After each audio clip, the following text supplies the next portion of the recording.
blue side para sa Falcons AP Bren, red side naman para sa SRG. Agaran tatanggalin ang Valentina ni Stormy at wala na ring chip si Unigo.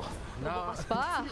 si Unigo, saktong-sakto kasi dati gusto niya yung pangalan. Oh, shoutout nga pala sa anak ni Mr. Ogwen. Mr. Ogwen na muntikan ng mapangalanan Matilda Chip Chip. Unigo. Muntikan lang naman. Now that the draft has started, matagal na sobrang overlooked ang Malaysia as a region, but now here they are in the grand finals.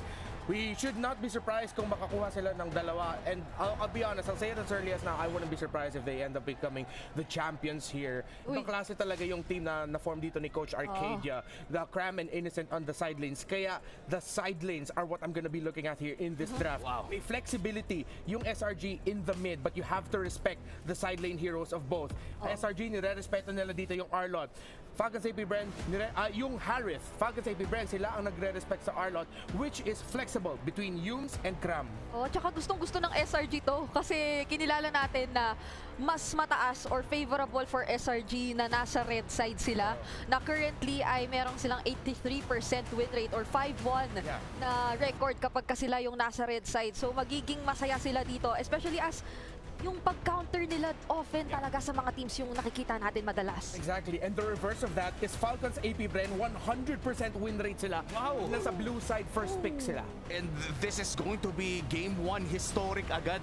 Kung sabihin na natin hindi pala rin at matalo ang Falcons AP Bren, that will be their first defeat in the blue side. At kung tutuusin, isang beses pa lang talaga natatalo ang Falcons AP Bren in the entire MSC stage kung saan Liquid Echo pa nga ang tumalo sa kanila. Meron tayong quote dito mula sa isang player, others have always looked down on us. To be the strong Malaysian team, to have other teams look at us is a threat, just feels good. Sinabi ng taga SRG. And what I'm feeling right now is maybe a Faramis ban getting baited by Falcons AP Bren. Tinanggal nila yung Valentina dito. The second most banned hero for SRG at 5 bans is the Faramis. So tatanggalin ba dito ng SRG at magiging factor ba yun? Kasi yung Faramis pick up yung nagulat sa Liquid Echo. Kapag ka natanggal nila rito yon, ma-open lang din ulit yung possible highly contested Ling and Roger. And now, hindi nga din ginalaw yung Faramis. So, napakaraming open na prio picks kung tutusin ngayon. The Ling, Roger, or even, as you've mentioned, the Faramis. Pero ayun na nga ang priority nila. Sabi, bawal hawakan ni Innocent yung Roger. Historically speaking, Renmar, this Roger na napupunta sa Falcons AP Bren, kadalasan ay kay Super Marco to, di ba? Hindi na napupunta sa jungle. Yeah. Well, for Falcons AP Bren, 8-0, undefeated ang Roger nila. We're just gonna have to double check here kung it is strictly just a Super Marco hero. Once ginamit na ni Kyle TZ yung Roger and 100% win rate din siya. Wow. At sa kabila naman, Oh my! agarang lock-in para sa Angeling duo ng SRG. Oo. Ito na yun. Yung mga binabanggit natin kanina i-contest na pasakamay na agad nila. Pero isa pa siguro sa mga nagiging katanungan ko ngayon is mahahawakan ba ng SRG din yung Ruby? Or i-deny na din yun ng Falcons AP Bren since isa rin yun sa magiging magandang pansagot potentially sa mga gustong gawing engages dito ng SRG later on since they already have the link. And also since wala na yung Terizla, so possible medyo i-flex pa pero oh wait! Oy, Ay, syempre, panindigan na raw nila agad yung isa pang flex. Sinabi mo to kanina, Renmar, the Julian flex pick for the side of Falcons AP Bren. Do you think this will go to few o tinitimpla pa natin kung saan ang punta nito? Makita natin pag fourth pick na ang SRG kasi nagbarats there's a good feeling na Barats EXP lane to para sa Falcons AP Bren. So this still might be an assassin jungle Julian kasi madalas yung XP Barats lumalapas lang naman talaga yan kung mag-a-assassin kayo eh. Kung walang Terizla, kung walang Arlot, Barats kukunin mo sa EXP lane. Ngayon, pipiliin na ba dito ng SRG ang kanilang The Moscow. basta yung zero. Wow. Innocent na. And this is a lot of global presence para sa kamay ng SRG. Kumbaga kahit may maiwan sa side lanes, mapa-Angela man yan o Moscow, may paraan na makapunta agad or makalaban agad in a team fight across the map. And you could say the same for the Ling. Now that we enter the second banding phase, ano bang ma-expect natin? Medyo ang daming flex pick sa FCAP eh. Yung problema dito is Falcons AP Bren kailangan nila ng range. Range magic damage. You can get the Farsa, maybe even, well, no, you don't get the Novaria kasi wala naman tanky jungler. So the Forza would be a good pick for Falcons AP Bren kung wala lang yung link presence. So yung SRG, magpapaisip sila, magtatagal pa ba sila dito ng mga long-range mages? Of course, they're gonna respect the Faramis here, pero huwag kalimutan, one of the heroes na nagbibigay ng hirap talaga sa marksman is the Lilia, which napakita naman ni Few na nilalaro niya. So if there comes a Lilia ban in the second phase, hindi ako magugulat dito para sa SRG. Yeah, ngayon ay parang yung pinaka magiging accessible na lang for a few na kayang makipagsabayan dito sa makukulit na heroes, assassins, and global presence is if not the Lilia, yung Julian na posible nga din talagang gaming jungler dito netong si Kyle TZ. And possible din na magkaroon din sila ng atensyon na ngayon sa mga possible na magiging heroes ni Flap kasi yun yung isa sa magiging pang-disrupt talaga later on, lalo sa mga gustong gawin ng SRG. Hindi rin kasi nila revealed pa completely sino yung magiging Stormy hero dito. And maganda na yung wala na yung Yuzhong, pero for other heroes ni Flap na, by the way, ay napaka-flexible kasi na-XP na rin niya previously yung Barats, ay napakarami pa niya pwedeng ilabas. I just want to talk about the Angela pick as well, no, na nanggagaling sa SRG. Hindi rin pala sure that this is a roam or a mid lane Angela. Yeah, because the only Angela game that SRG has napunta kay Stormy, hindi pa nagro-roam Angela dito si Yum, so most likely this is going to be a mid Angela para sa SRG. So the roamer pickups for SRG might either be along the lines of a Grok, Ayun. which right away tinanggal, wala na din Tigreal dito.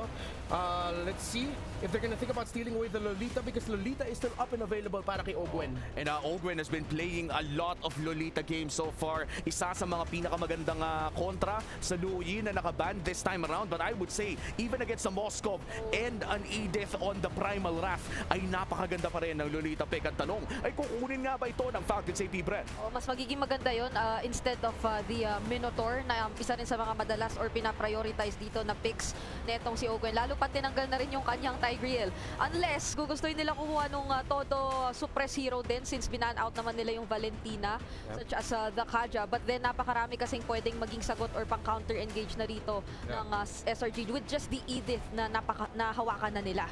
We'll see where they're gonna pick up here. Again, ito yung strength lately ng Falcons AP Brent. The Roger and the Julian is flex. Yung Roger pwede pa mag-jungle, pick up a different gold laner because the Roger Moskov matchup might not be that fun para sa Roger, especially na merong Ling na kasama. Pero Minotaur kukunin ng Falcons AP Brent at nag-Hayabusa si Kyle TZ. And this ensures na mid lane Few Julian nga ang ating makikita at XP lane Barats. And the Hayabusa coming in from Falcons AP Brent. Ano ang magandang last pick ng SRG? Nahilda pa dito ang SRG. They've showed it up before. They can put the Edith in the EXP lane instead. Si Yum Sata yung hero yung hinahanap nila para sa kanya. So this might be an Edith EXP. Then meron pa rin namang Ruby dito for Yums para mag-break ng tempo ng team fighting. Ang tinitingnan ko talaga dito ay Ruby since nagamit naman na previously ni Yums yung Edith, and at the same time maganda rin siyang pangsabayan doon sa Minotaur na hawak-hawak. Pero if not doon ay meron pa naman din silang mga kakaibang mga XP laners na pwede ipakita sa atin, though if hindi man ito EXP, mas recommended nga na ayun na. Ni-roam yung Edith. Ni-roam na nga yung Edith. And a CC pick to round it off for Selangor Red Giants. A CC versus a Barats in our XP lane matchup between Flap, TZ, and Cram. Game 1 pa lamang ito ng Best of 7 series in the Grand Finals of MSC 2024. Simulan na natin ang storya. Puntahan na natin ang casters. Casters, kayo na. Assalamualaikum Riyadh at Pilipinas. It's yet again Championship Sunday. Ako po si Manjin Valdas kasama si Chantel Hernandez. Pilipinas muli ang lalaban sa Grand Finals at may bagong bumibida. Chantel, ito ay kupunan mula sa Malaysia, ang Selangor Red Giants. Panibagong storya na naman sa aklat ng kwentong kung sino nga ba talaga ang pinakamalakas at napakaganda na meron nga tayong panibagong contender. Yes sir, yes sir. At alam mo na, ang tagal nating nasanay sa mundo ng MLBB, lalo na kung ikaw ay talagang nanunood ever since, no? So, umpisa pa lang na palaging Indo at Pilipinas, pero nunood muna sila ngayon kasi nga ang Malaysia, ang bagong bida, buong, ano to, Chantel, simula pa lang January pa lang nung nabuo tong team na to, tinititigan na to ng lahat ng mga teams ng Pilipinas. O, tsaka nung dati parang ang dami pang question sa kayang gawin ng SRG. Pero pinutunayan nila sa lahat, even na yung sa isang interview, binanggit pa niya na sa dating yung teammate na si Chico na kaya rin nila Oo. na talagang maging tanyag sa international tournament. Ilang beses na nagkaroon ng mga moments ang Malaysia na akala mo aaging, pero nung nabuo ni Michael Angelo aka Arcadia ang team na to, sila mismo ay nagtaka na, teka, bagong team lang tayo pero lumalakas tayo, sumusolid tayo na to the point na umiingay yung pangalan nila sa mga team sa Pilipinas. Kasi let's be real, ang lakas nila sa scrims, yun yung usap-usapan. Kaya yung mga scrims na yan, kaya pa nila transition dito dahil sa taas ay binalagpag kagad ni Kyle Tizzy. Yung ex-laner na si Sisi na si Kram at si Seikis pa. Double kill para kay Kyle. Napakabilis, wala pang 2 minuto, 2 kill na agad para sa side ng Falcons AP Bren. At para nagigigil na naman ang mga malalaro natin galing sa Pilipinas dahil inantay lang nila mag-level 4 si Kyle Tizzy. At alam mo, yung kwento nga dito ni Kyle Tizzy, sabi niya, assassin ko na to kasi mabalik tayo sa nangyaring MPL Philippines nung nakaraan. Na 0-4 sila nung Grand Finals na yun. Nag-training sila ng mabuti, nagkatalo-talo sila, hindi rin sila natalo din sila sa Cebol Qualifier nun So kumbaga sabi ni Kyle Tizzy, teka lang parang assassin ko na to. Kasi fun fact, Chantel, alam mo ba, na tuwing nag-a-assassin siya nung nakaraang season, Ano yun? natatalo sila. So para talagang inano niya na, sinelya na niya na dapat pagdating sa MSC kaya ko nang gamitin. Oo, tsaka nag-update Ayan. Nag-update. Sabi nga nila kaya nila natalo yung ibang mga teams dahil na rin sa meta. Na Oo. assassin, sa mga hindi nakakaalam, may panahon talaga na assassin yung ginagamit ni Kyle Tizzy. Kaya nga idol niya din before, Si Carl Tizzy. Kyle Tizzy.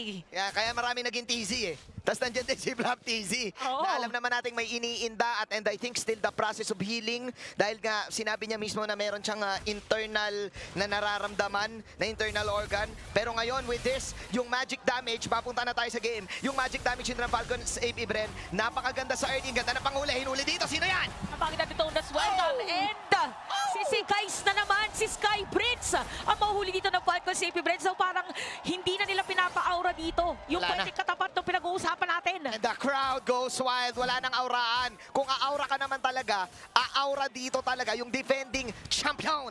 Chantel, actually hindi naman defending champion ng AP Bren. Oo Pero nga sa pala. M-Series, depend sila. Kasi nga naman, Onyx ay din defending champion. Pero alam naman nating lahat yan. Pag Grand Finals, kumbaga parang tayo na yung sa pelikula, sa tagal-tagal na ng MLBB na nag-Grand Finals ang Pinoy, parang Pinoy na yung villain dito Oh, sa end credits, parang tayo na yung pinakahuli sa featuring. Di ba ganun yun? Na pag Oo. sa credits, yung pinakadulo yun yung para may pinakamalaking pangalan. Tayo na yung parang Thanos Yan na. Kumbaga, etong nabuo yung Selangor Giants. Teka lang kami naman gusto namin bagong bida kami. Kaya naman dumating dyan si Kram, dumating dyan si Innocent. Isipin mo kahapon lang, instant millionaire agad. Oh, magkano nga ulit? 500,000 USD, Chantel. Grabe, kahit ilan sila maghati-hati dyan ay talagang paldo. Panagkataon. Paldonis, mapunta tayo sa game, Chantel Bumalik yung Hayabusa, look at that. 3-0 at meron ng Skypercer. Oh, alam natin si Sky Piercer kasi talaga yung mga paborito na item ng karamihan ng mga players ngayon. Kasi una sa lahat, mura, tas yung damage na pwede mo ibigay. 1-5 lang yan. 1.5 lang yan, pero ganun kasakit yung, or parang hindi pang 1.5 yung Yan damage na binibigay niya.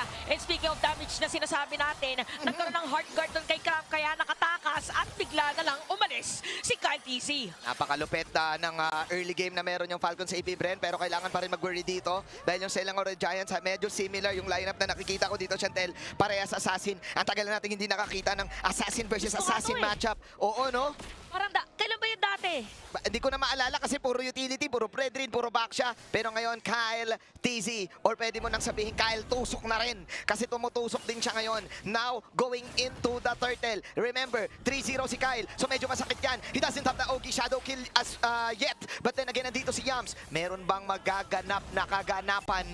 Kalahati buhay na turtle. Dito na yung mga players, pero si Kram biglang mawawala ng buhay. Napakita magpasok doon, nag-flicker ba? Few with the kill at samong pa dito. Ito na nakuha ng Falcon Safety Bren. Dang! Another kill para dito sa ating mga manlalaro. 4-0 for Kyle Tizzy. Parang ML na ML. Ang bata mo, Chantel. O parang pagkagising yata sabi niya, kailangan ko na agad manalo. Kailangan ko ipakita na hindi pwedeng taputan yung assassin ko. Pero sa may bottom lane si Innocent na kayo magiging target. Okay, may hard guard doon. Pero bitin yung hard guard para kay Innocent. At mukhang hindi nakapag-chewing gum si Innocent dito, Chantel. Oo nga pala, binanggit mo yan kanina during yung entrance ng mga players natin. Ano pa kasi ni Manjin, si Innocent, parang lagi naka-chewing gum. May chewing gum, may baps. So, Nangyari. aabangan natin mamaya kung may nginunguya na. At ito ang ating hero, pinag-usapan na rin naman natin mga assassin. 50-50 yan. 50-50 lang. Konti lang yung diriko, pero ito liliko yata yung team fight natin. At naagaw ba? Okay, hindi ata naagaw ba? Naagaw! Kyle Dizzy with a steal! Ang taas ng kalamangan niya kay Sekis! 4.7 sa 2.5. Kalahati yan, te! Ako, kung ikaw yung link dito, parang sabi nila, ikaw na yung medyo teka lang, habol lang muna tayo, wag na muna tayo mag-teamfight. Pero paano nga naman hindi magti-teamfight kung laging pinipilit dito ng Falcons AP Bren magkaroon ng clash? Alam mo, pag may kalaban ka talagang Ling, nagkakaroon lagi ng 50-50 gameplay na kung saan dapat pinoprotektahan nyo yung purple, kailangan din ng Hayabusa yan! Hindi na mapigilan si Kyle TC. Totoo nabasa natin, unstoppable. 5-0-1 para dito sa Hayabi at diretso pa nga yata doon sa may top lane if ever na pwedeng umabol. Well, ang daming damage output ng Falcons sa AP. Pero ginawa pa ang katapat. Parats! At doon na nga sinepat at niyatap. 8-0 para sa Falcons AP, Bren. Parang medyo nahihirapan talaga dito ang Selangor Red Giants at tumiretso pa nga doon sa may orange buff. Kung ikaw ngayon ang SRG, parang hirap ngayon gumawa ng plano kung paano kakabigin tong laban na to. Oo, ang hirap kasi hindi nangyari yung early game na gusto nila eh. Kapag Ling ka kasi, ladies and gentlemen, kapag Ling lineup kayo, gusto nyo mag-snowball din yung Ling. Ang problema, ganun din yung lineup ng kabila, snowball. Pero ang dami kasing cash ng Falcons AP, Bren. Plus, alam mo, isa sa problema na dito, yung baka, si Ogwen. Kapag pumapasok yan si Sekis, ang ginagawa ni Ogwen, ninaharangan niya lang eh. O, tsaka parang pa-counter set, pero wait lang, pumasok dito si Yum. Sa diretso yung pang Tempest of Blades, gram na rin si Kais. Pero mag-counter engage para dito kay Ogwen. First service shutdown, napigilan na nga. Dito si Kyle TZ at itutuloy pa. Dito na SRG. Tingnan natin na doon si Yams, napakagandang earth shatter. 5 na nagsama-sama ang SRG at ito yung kalakasan nila. And finally, SRG getting the victory sa isang team fight. Nagamit pa nga yung CC at yung Angela combo. Hindi lang pala sa Ling yun, pati pala sa CC rin yun. 5v5 na talaga. Yun yung first time natin makikita na 5v5. At Oo. SRG, nakikita na natin ngayon yung damage ni Innocent. Alam mo, Manjin, parang mamaya pwede rin ang sakyan dito ng Angela is si Innocent. Kaya kailangan may makahanap dito or mapigilan man lang yung Ling. Kung titignan mo yung mga games dito ng SRG, kung susumahin mo yung mga Moscow games nila, alam nila dito kung lamang ba sila sa resources o hindi, kung nakalamang ba si Innocent o hindi. And meron sila ditong biglang shift towards to Innocent na gameplay na kapag hindi naging effective si Sekis, meron pa silang Moscow dito. And I should say, Chantel, bilang isang marksman na laging binubuhat si Ayan. Batters, no? Bilang isang marksman na binubuhat si Naborito, pinakamalakas na gold laner ngayon, i-release lang Moscow talaga. Moscow talaga. So naka-Innocent ang bola. Siguro kasi yung Moscow parang pwede siyang umabol bigla sa teamfight, yung global presence na binabanggit natin. Oo. Tapos yung sibat sa bater. So, si Bat sa pader, tapos di na mabilis. Tira mabilis. Parang pako yung concept niya doon na dinidiin pa talaga. At nadiin na nga dito yung kanya shadow kill. Okay. Si Cram dito ay medyo masasaktan. Pero walang magiging casualty para dito sa SRG. Ang dami kasing global presence ng SRG. Number 1, meron kang Ling na tumatalon-talon. Alam mo naman yan. Tapos number 2, meron kang yung heart guard nung Angela. Oo nga pala. Number 3, mabilis din si Sisi. Alam mo naman, pag nag-ice skating na yan, hindi, ang hirap mabuli niyan, niloko ka lang yan. Number 4, si Innocent, meron siya nung sibat ng mulawin. Yung mula hanggang dulo ng walang hanggan. Oo, yung mararamdaman mo na lang bigla yung ugakpak. Oo, mararamdaman mo to the point na kaya nilang rumisponde kagad sa galaw ng Falcons AP Bren. Kaya naman binubugbog sila nung una ng Falcons AP Bren para hindi maabot ng Selangor Red Giants yung power spike. Kasi kapag nabubuhay sila dun sa mga team fight, marami agad pupunta kasi nga ang taas ng global presence. Ay, parang balik buhay din. Oo. Meron nga din silang ditong pero hindi na nakasilip doon sa may Lord. Ito na naman ang inert na naman ni Flam. Ito na, dito na welcome. Pero saan pa nag-guard guard? Si Yams ang una mawawala dito. Ang inert guard ni Sisi na naman. At yun yung mga yu blitz na meron. Si Cram at with the hard guard. At nakalasit pa si Sekis. Oh no! Nandito na si Sekis. Lumipad-lipad. And shadow kill mula kay Kyle TC. Kakayahan niya mamabuhay dito. Super Marco, kakalmot. Kumalmot nga. Grabe, umuwi pa. May ganun pa pala. Naamoy si Cram. I can smell you like the rock. Pero nako si Sekis na huli si Kyle TC. 4 ngayon ang nawala sa Falcons AB Brand. Pero sa Falcons Heavy Brand, meron silang Lord nakabang dito si Super Marco just in case. So may kita natin pagdating doon sa mga longer team fights, SRG ang parang mas tumatagal. Oo. SRG ang parang mas nagiging maganda. Sabihin na natin yung positioning. Pero kinagandahan is meron mga objective na nakuha ang AP Brand. Ako, Ate Mo Chantel, nabawi na kaagad ng SRG yung kalamangan ng Falcons Unti AB. na lang bigla. Na-excite din ata, pati tayo, pati ata yung mga Pinoy na-excite kakachire. Kasi kumbaga, 4-0 yan kanina eh. Oo nga Ngayon, eh. 10-7 na. At kaya tama ka, agree ako sa'yo. Kumukunat kasi sila dahil dun kay Angie. Dahil kay Si Stormy. kay Stormy. Ano nga tawag sa kanya? The Malaysian Golden Mage. The Golden Mage. Ewan ko, pakiconfirm na lang sa comment kami. section. Pero ang ganda nun ha, Oo, Golden pwede. Mage. Parang pwede yata yung maging moniker ko nagkamaliman. Si Stormy, alam mo, masasabi ko talaga kung mag-combo ako dito ng mga top 1, 2, 3 na mga mages, ilalagay ko talaga dyan si Stormy. Sorry na kay na Kuya Sanji, sorry na kay na Kuya Pew, Sans, kay Gilak Sans, sorry na din. Pero ilalagay ko talaga Stormy number 1 kasi para sa akin ha, since M-Series pa yan eh. Since M-Series pa magaling yan eh. Oo nga pala, parang pinatunayan niya rin yung kanyang pangalan. Tsaka nakikita natin dito na parang hindi din talaga siya nata-target. So, Selangor Red Giants, ginamit yung shadow kill. Wait lang. Ay naku. Ako po parang pinipilit yata. At hinaharap na nga dito. Sabi niya, huli ka, ginamit mo na yung ultimo. Ito naman, Devils of Lake sa ilalim ng Torre. The Sky Prince, nagpapakita gilas pero hinahabol dito. Takundok pa! Makulit ka boy, sabi ni Super Marco. So dalawang assassin dito ang nagkakulitan pero pasok si Abs dito.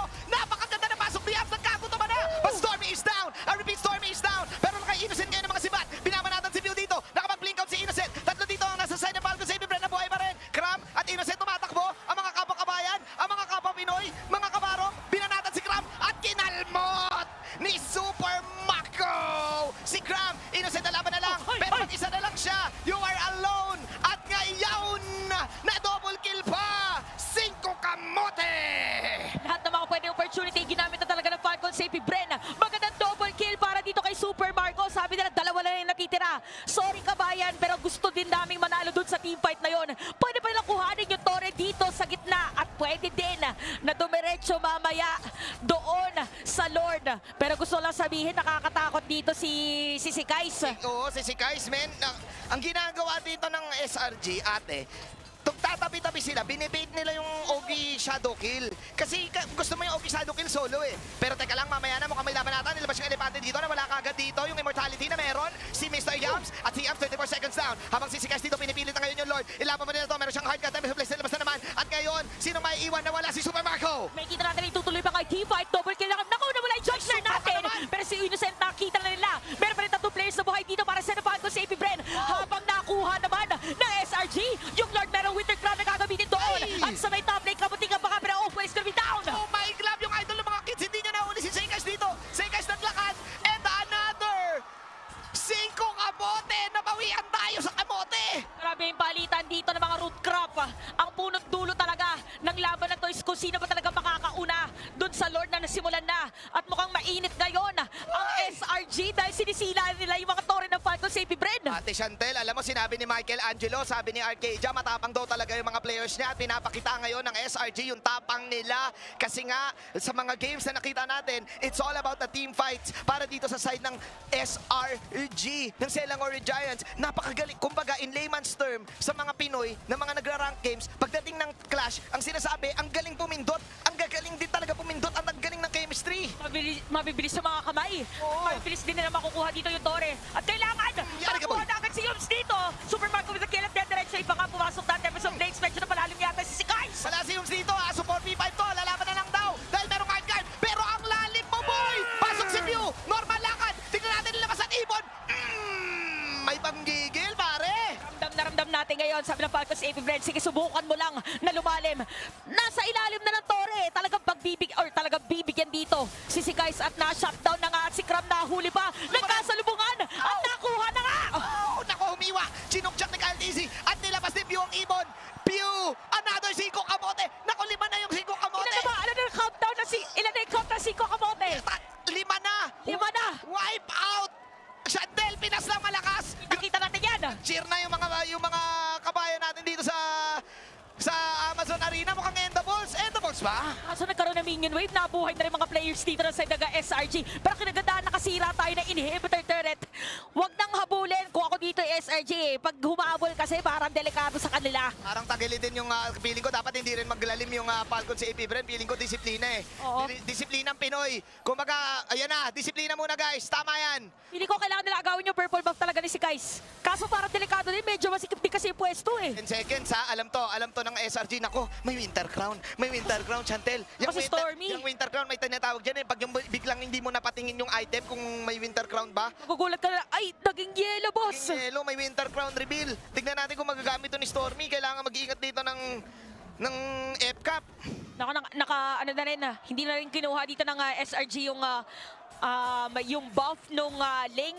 So parang talagang ang pinakagusto na nang gawin is magbigay ng space kay si Kais if ever doon sa Lord Steel. Ay, speaking of Lord Steel, isa din sa magaling mag-Lord Steel dito sa ating liga is si Kais. Si Case din, link din siya. Alam mo naman, kapag nag-Tempest of Blades ka, retry combo na yun eh. Oo nga eh. So kailangan maging worrisome dito ng Falcon sa AP Bren. Wala silang masyadong, actually nabasag nila yung dalawang tore, but it's not enough to end the game. So let's see kung makakapita sila dito kasi kaya na mag-survive ng SRG eh. Okay, pasok ngayon. Si Flap TZ, ang babanatan. Si Yams kayo naharap. May immortality ang dalawa. Poke lang muna to. Kailangan muna nating huminga dito, Chantel. Parang kahit ako kinakabahan, feeling ko i-go eh. Kabadong-kabado na rin ako eh. Kaya kailangan dito yung mga players, kung tayo kinakabahan, for sure, hindi sila kinakabahan. Oo, matik yan. Kailangan lang dito yung pagpulso nila kung mag-go ba yung kalaban nila, yan yung pinaka-importante. Kasi pag nagkamali ka ng setup play, alam mo na, talaga itong dalawang teams na to, kilala na nagbibigay pa nagkaroon ng error sa pagpasok. Seal coming in. Yams, shatter. Nilabas dito kay Flap Easy. Si Flapito! Ay! Si Flapito! Sino kinagat mo? Si Innocent! At nako nangyari si Innocent! Wala munang chewing gum! At ngayon, nandito na si Sigis. Sigis pa natin si Keltis. Pero nakapag-out si Keltis. Meanwhile, in the top lane, ang idol ng mga kids. Wala makakauwi, wala makakauwi! Walang makakauwi. Actually, nakauwi si Stormy kasi naman, Angela lang yan. Nandiyan lang naman talaga yan. Pero pinalaban natin niya yung Angela. Pero tapos ang laban! Nasegwehan ng Falcons AB Bren sa game number 1. That's why he's the GOAT! The GOAT! Wait. Teka lang, parang hindi pa tayo. Woo! Inhale. Exhale! Kayo naman!